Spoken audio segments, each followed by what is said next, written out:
What is going on, everyone? Griffin here, coming at you with some trench gameplay, and today we are going to be talking about Evil Mojo. Will Evil Mojo make a difference for Rogue Company? So let's head over and let's talk about it.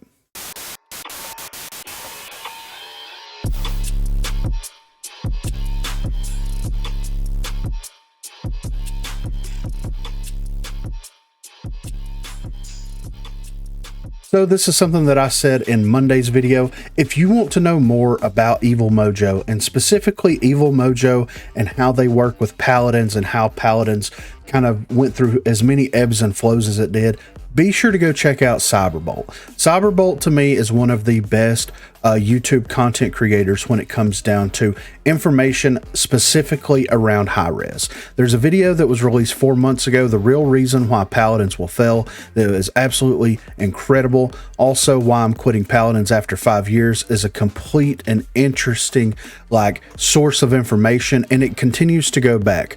Realm Royale, why it failed. So if you're interested in learning a little bit more about Evil Mojo and how their business practices are as a whole, and how they are to their community, and how they are to just people in general, that's a good place to start. Now, I will preface that and say that I'm not sure exactly who is still on the team over at Evil Mojo from the time that I quit playing Paladins, because it's been like 2 years, 2 to 3 years, I would say, that I quit playing Paladins and transitioned over to Rogue Company. And I know that at the time, whenever Paladins was doing their update show, that there was several notable developers over there. There were several notable people that was working on the game at that time over at Evil Mojo that are no longer with the company. Evil Mojo Martini, Evil Mojo Adonis. I know that there's a couple of other people that were always featured in the update shows, that were always out there spreading news and always out there doing whatever they could do to help, bring the information for Paladins to the world. And I know that a lot of those people are no longer there. So Cyberbolt has more up-to-date information as opposed to me, but I'm just going to give my experiences and why I think that this could be a positive and a negative at the same time. So Evil Mojo and Paladins has gone through a very interesting lifespan.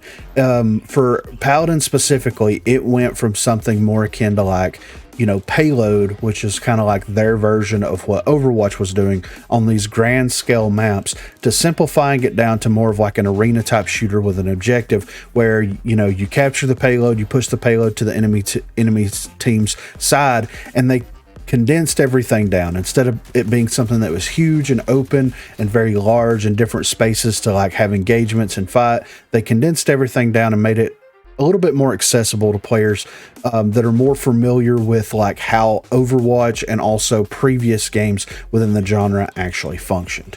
Now, there's a lot of questionable things that happen. OB64, things like that, where they went from being this specific type of game to a pay-to-win game because they started introducing their card system in a very unique way, where you had to level the cards up by buying specific packs and all this stuff. It has since moved away from that. Whenever I quit playing Paladins, it was kind of in a rut, at least to me. The game went through many different versions of the game at that particular time because people were calling for a change to the burst meta. And because people were calling for a change to the burst meta, they went in there and they adjusted everything where it was less bursty, but in the process of doing so, they tweaked their healers. They made their healers a little bit different and their tanks a little bit different to kind of combat some of this stuff. And it created all these little pocket metas that constantly changed and was fluid. Now, on the whole, you would think that would be really good and really interesting for the game. But at the end of the day, we went through so much stuff as players that we were just wanting it to be something that wasn't annoying and stick with that. Now, on the Rogue Company side, we want the game to be, at least in my perspective, I want the game to be something that's not annoying, and I want the developers to stick with that. I want something that's not completely imbalanced to a point where whenever you play against these certain rogues and these certain weapons and these certain gadgets and these certain pieces of utility like the melees, that it just doesn't feel good. It doesn't feel like it's a rewarding experience to play. That to me is the most important thing. I should be having a rewarding experience, whether I'm winning or losing at the match, whether I'm winning or losing games consistently. I should be having a rewarding experience, and I should at least stay connected to the match long enough to finish the match. Evil Mojo, has put a lot of time into Paladins to kind of make it something that is much better than it was the last time that I played it. So I went from not playing it for 2+ years to re-downloading the game and actually playing it with my wife just for nostalgia's sake, just to kind of see like how, you know, Paladins felt at the time. And to be honest, Paladins felt really interesting. It felt really good, but it also felt kind of dated. And the reason why it felt dated is because it's running on, you know, Unreal Engine 2 or Unreal Engine 3. We're up to Unreal Engine 5 now. And there's a lot of stuff that's happening whenever you're playing the game, and the engine does its best job to convey as much information to you as possible, at least in the way that it's programmed, but it feels very convoluted. It feels like there's so much stuff that's happening. It feels like there's so many different particle effects and things like that. You don't know if it's bullets, you don't know if it's enemy projectiles, you don't know what it is. You just see stuff all over your screens, and it gets like very, very intense. But overall, for a play experience, it doesn't feel bad. It feels really good. It feels like it's in a pretty balanced state, and it feels like a lot of the bugs and a lot of the issues that was plaguing the game has since been ironed out and since been taken care of. Now, how does that relate to Rogue Company?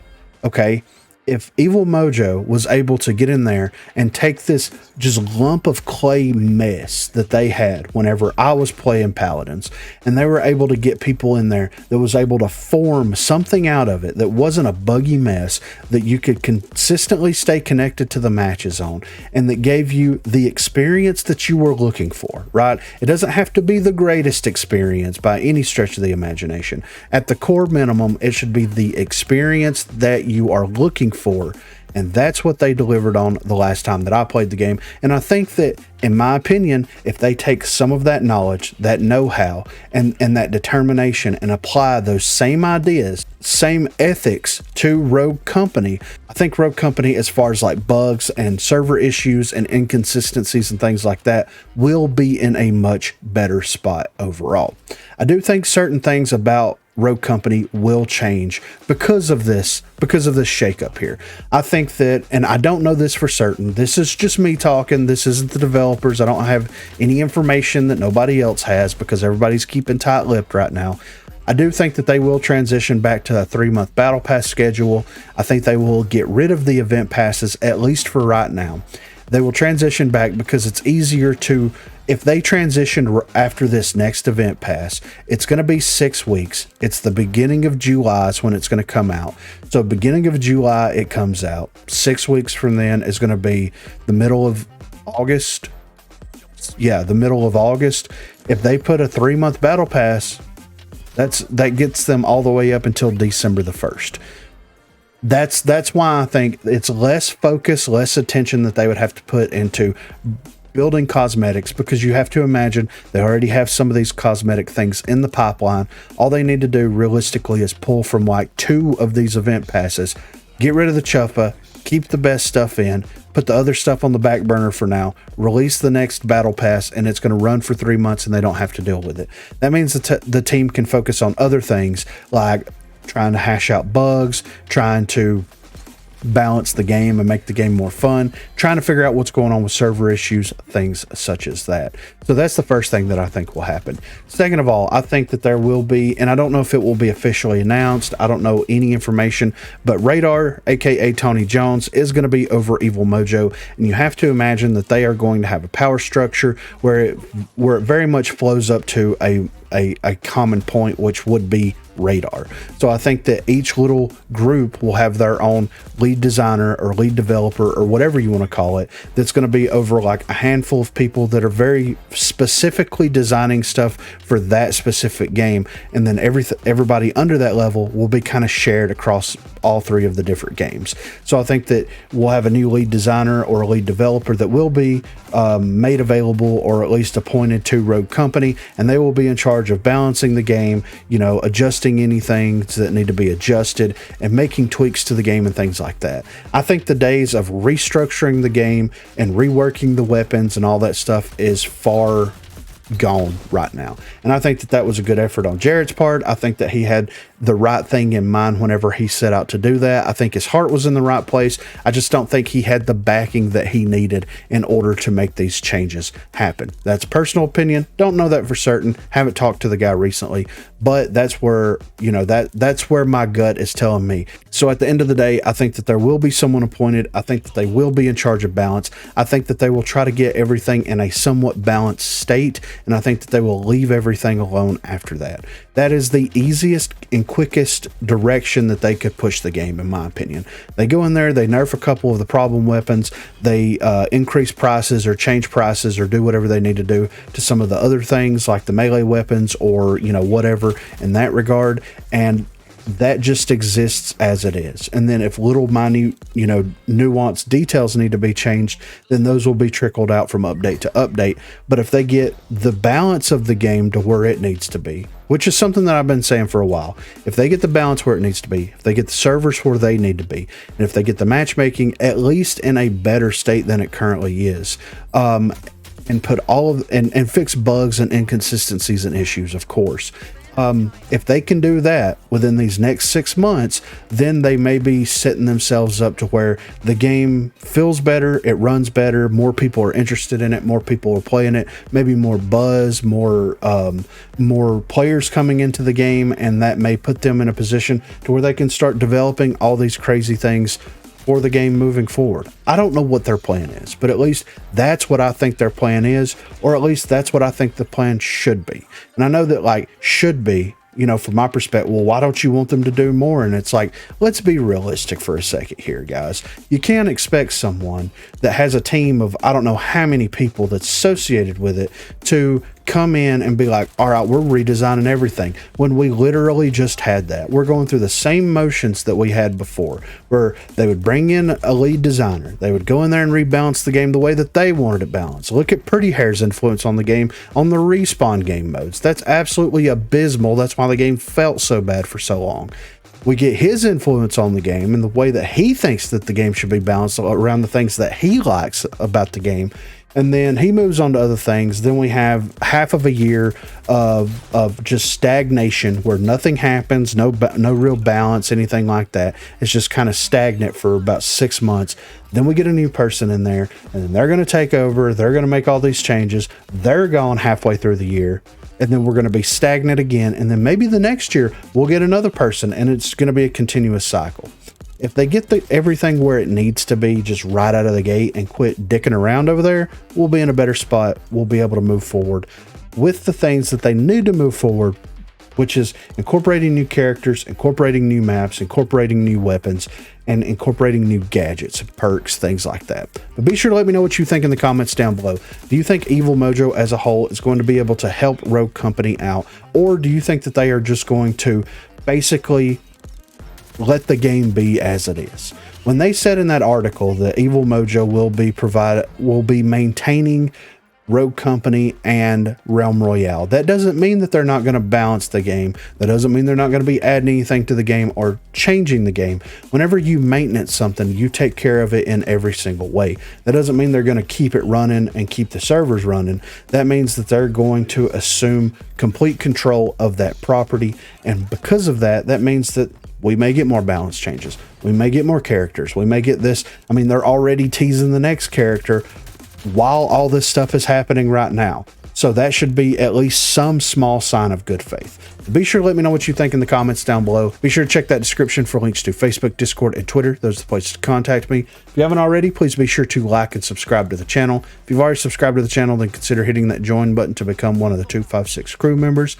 Lastly, on Thursdays from 8 until 11 p.m. Central Time, Sundays from 10 a.m. until we get tired, I will be streaming here on YouTube. So if you are interested and available, please feel free to stop by and say hello there. Thanks for watching, guys.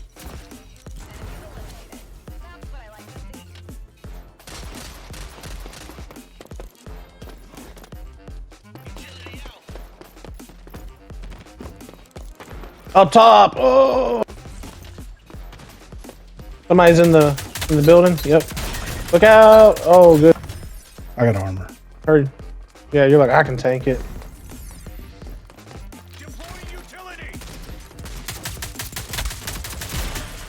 I was behind the wall and he fucking hit me.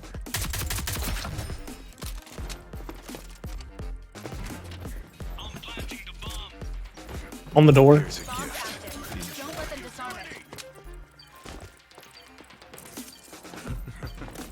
Let's see how they handle this.